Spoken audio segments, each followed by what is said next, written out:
אתה מתמלא עד שכבר אומרים שהרחוב שקט. La première rafle, c'est les Allemands ont demandé à la communauté de mobiliser tous les jeunes gens juifs de 18 à 45 ans pour les faire travailler dans des camps de travail.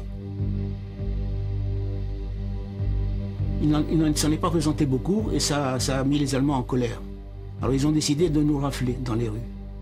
Et moi, je rentrais chez moi de l'école, j'avais 15 ans. Je rentrais chez moi et un grand camion s'est arrêté avec des soldats allemands avec des mitraillettes et avec eux, aidé par un officier de police arabe et un officier de police français pour reconnaître les noms. Il a vu ma corpulence, il m'a pris quand même parce que l'arabe me dit il est juif. Son nom c'est un juif. Et je suis monté dans le camion, c'était la nuit. Il nous a raflé et nous a emmenés à la synagogue. On a dormi dans la cave de la synagogue, dans la grande synagogue. Et le matin à 7 heures, sous une pluie diluvienne, nous avons marché jusqu'à la caserne Foch. Dans le camp, il y avait peut-être une vingtaine de camions qui attendaient 3000 juifs. Ils ont vu arriver 132 juifs. L'officier allemand s'est énervé avec le revolver. Il nous a dit « à genoux, juifs, à genoux ». Et nous avons marché à pied parce qu'il nous a punis, parce qu'on n'était pas les 3000 qu'il attendait, lui. עברנו על יד הבית שגרתי. היו שם גם ההורים שלי והשכנים. שהתחילו בצריחות, בבכי ובחרדה. Nous avons marché pendant 38 km sous la pluie. Seulement, à un moment donné de la marche, quand on est passé devant un hôpital, il sortait de cet hôpital un jeune homme qui était juif, il avait 18 ans, Gilbert Mazouz. Tous les matins, il allait pour se faire arranger ses appareils dans ses chevilles. Les Allemands croyaient qu'il faisait partie de notre groupe, ils l'ont fait rentrer dans le groupe, et durant toute la marche, nous l'avons aidé à marcher plus ou moins bien, sous la pluie.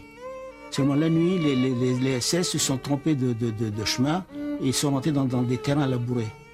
Dès qu'il a posé son pied dans la boue, l'appareil est resté collé dans la boue et il ne pouvait plus marcher. Alors nous les jeunes, j'étais avec un jeune de mon âge, on le soutenait pour marcher. Mais ça a fait retarder la marche. Le SS s'est énervé, il est venu, il m'a frappé avec la mitraillette. Il a dit « marche tout seul ». Il a pas pu il pouvait même pas bouger son pied. Une rafale de mitraillette. Il est tombé dans mes bras. On l'a laissé, il nous a obligés de le laisser tomber. Et nous avons continué la marche pendant 38 km, comme ça, sous la pluie. C'était le premier juif qui a été fusillé par des Allemands. המשכנו בדרך היינו מאוד כזה צמאים ועייפים.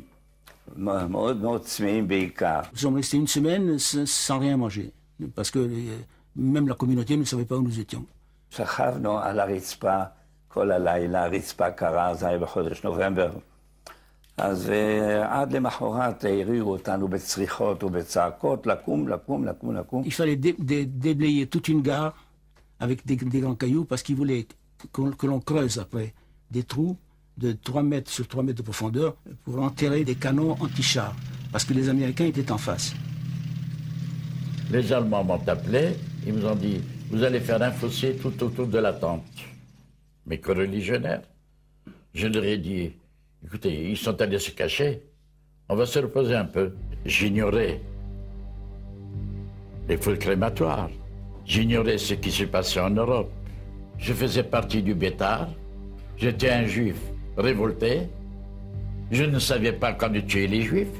Les Allemands, quand ils sont sortis et qu'ils nous ont trouvés assis, ils ont commencé à hurler. Juden kaputt, Arbeit, raus. Il y en avait un qui vociférait, qui criait. J'avais l'impression de voir Hitler devant moi, en train de vociférer. Et un rire inextinguible que je ne pouvais pas arrêter de me prendre. Il sort, sans revolver. Tout d'un coup, je reçois des coups de pied de l'Allemand qui parlait italien et qui me disait « Siete matto, vous êtes fou, courez, encore plus fort, encore plus fort ». J'ai fait peut-être 300 mètres, j'étais crevé, avec la peur au ventre.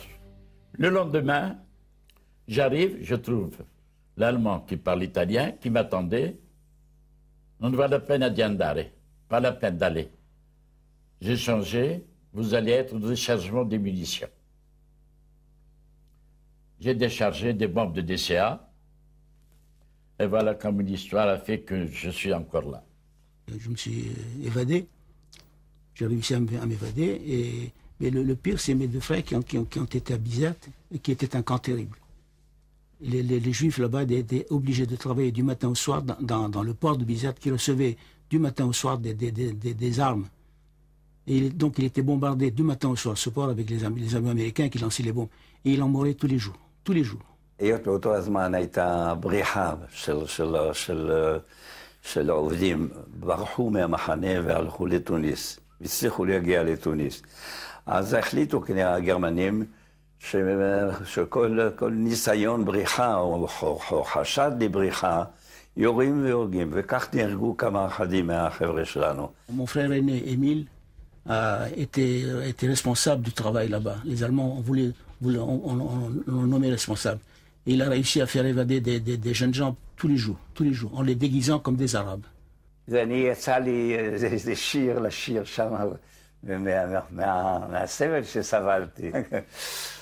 במעדר ובמגרפה אנחנו הולכים, במעדר ובמגרפה הולכים לעבודה.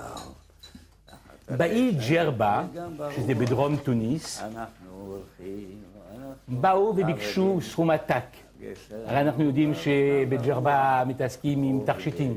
אמרו אין לנו כסף, אז ביקשו 50 קילו זהב. בשבת. הרב עלה למכונית והלך מבית לבית ואסף 47 קילו זהב.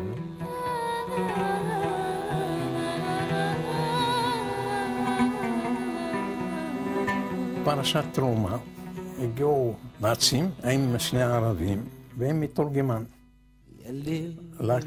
הלכו לבית הכנסת של הרב רבי משה כלפון כהן, קוראים לזה בית הכנסת של הכהנים. ולקחו אותו משם, אמרו לו, העילה הייתה שכאילו אנחנו הדרכנו את האויב של הגרמנים, שזה בעלות הברית, לפוצץ בנמל ובכל מיני שם בג'רבה בעצמה, הם באו לפוצץ כמה פעמים. אנחנו הדרכנו אותם ולכן יש לנו עונש, קנס של 50 קילו זהב ליום. מטוסים חגים עלינו להכות את התשובה והמשיכו כדי ללחוץ שאנחנו ניתן, והם בעצמם הביאו את הרשימה, השמות של אנשי הקהילה, ראשי הקהילה ואנשים אחרים שיהרגו אותם היום אם לא נשלם את הפדיון הזה. כשבאו לקחת את הרב מבית הכנסת כדי שיסיעו אותו ליישוב השני ולומר להם שהם לא יביאו אותם, גם אנשים שלהם הרי רשומים בתוך הרשימה. אז אחרי שנסע שם, הטיל עליהם ללכת בית בית, ואני הלכתי לראות בית הכנסת הגדול. מצאתי את הגרמנים יושבים, ואני רואה אותם מהחלון, כי יש חדר כזה שיוצא כמעט לחוץ. יושבים וסל גדול. הרבנים אוספים משם ושופכים בתוך הסל. ועד לערב לא אספו 50 קילו, אספו 43 קילו. איך לא נגעו באף אחד, יכלו לרצוע. הם, עם שיחתם עם הרב, הייתה עמידה של אמינות כזו מקסימלית, שידע לנווט אצלם שיהיה להם 50 קילו.